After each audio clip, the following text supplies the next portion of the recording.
Trump's positions than is comically acknowledged. Oppose Iran getting a nuclear weapon. I mean, look at this. 79% of adults agree on that. They agree with Donald Trump. Iran cannot get a nuclear weapon. 83% of Republicans, 79% of independents, 79% of Democrats. When you get 79% of Democrats and 83% of Republicans agreeing on anything, you know that that position is the very clear majority in this country. And so the American public is with Donald Trump. They definitely oppose Iran getting nuclear weapons. Joe Biden literally unfroze $7 billion that we had seized from the Iranian government like 25 years ago and gave it back to them, to the mullahs in Iran.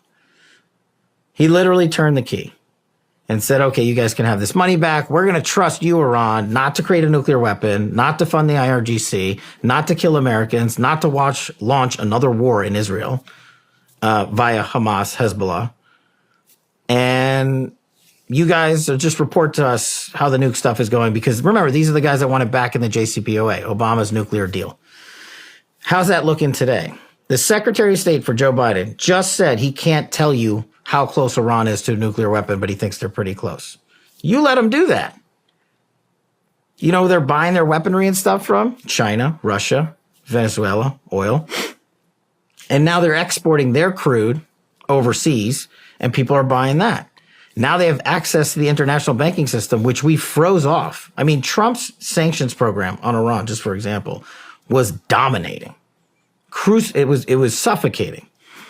And there was a reason for that, because they would not play ball on terms of shutting down their nuclear program. And now they have nuclear fissile material enough to sustain a bomb. And the Biden administration has given them free rein. So now the biggest threat kinetically is armed with money and weaponry. And they're combining forces with Russia and the CCP, who would all probably normally be like battling against each other a little bit, but they've basically sidelined that to say, we have the same enemy, the USA. We need your intel, we need your weaponry, we need your finances, and we'll help you, Iran, in the process because you hate America. And you'll do the most outward-leaning kinetic operations, to wit, the October 7th invasion of Israel. How vulnerable is our power grid? It's probably the most vulnerable thing we have. And people just don't pay attention to it because, I don't know if because it's not sexy or cool to talk about or cool to work on, but our power grids are like 60, 70 years old. It's going to be cool when the lights don't go out. And people, exactly. And people are like, no, that just happens in that movie Die Hard or something, Die Hard 4, whatever it was. I'm like, no, I mean, it's not that hard to shut off a power grid through a cyber attack. And once you get it down, to get it back online, I mean, just think of it. I don't want to get into the numbers. There's not a lot of these things that control the electricity supply to the country. And for people who don't know what a power grid is, it's literally just like a switch that says, you got electricity over here, we're going to take it in and give it to you over there. Right? And it's just a relay system. And we haven't upgraded those in forever. And I'm not talking just physical infrastructure. I'm talking, how do we protect it from cyber attacks from the CCP, from Russia and Iran and other bad actors. And we don't really have a focus here because that's an intel directive. And to pull back on it, the NIPIF, the National Intelligence Priorities Framework, is a president's rack and stack of what they want the intel community to focus on. Tier 1, 2, 3, 4. For us in the Trump administration, it was terrorism, hostages, the never-ending wars, Iran, the CCP, Russia, boom, tier 1. And the DNI with the president changes that based on what he wants. And then the intel community says, okay, CIA, you got, and I'm making up numbers, you got 5,000 people on this. This is your tier 1 for 5,000 people. Go. Same thing, NSA, DOD, FBI, given their specific lines of effort. The NIPIF now, it reads like a children's playbook. Tier 1, DEI, Tier 1, diversity, equity, and inclusion for every agency and department. Tier 1, LGBTQ stuff. Tier 1, white rage. And the people doing the work can't collect the intel that you need to secure this nation against things like electric grids because they're not allowed to look there. How vulnerable is it to outside attacks? Big. It's big because once they hit it, we can't fix it fast. I mean, look, we just saw Paris during the Olympics just got blacked out. Ain't a coincidence after the opening ceremonies. And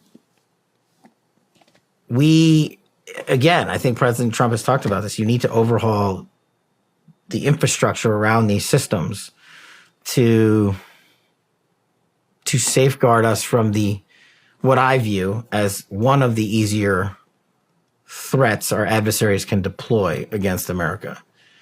There's also, those are harder to trace too. So that's the other thing. The sourcing would be much harder on that than, say, a kinetic operation like a 9/11 style attack.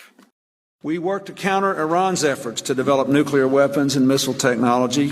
Iran should not have a nuclear weapon. Period. I have stated that Iran will never be allowed to obtain a nuclear weapon. We will not allow Iran to acquire a nuclear weapon.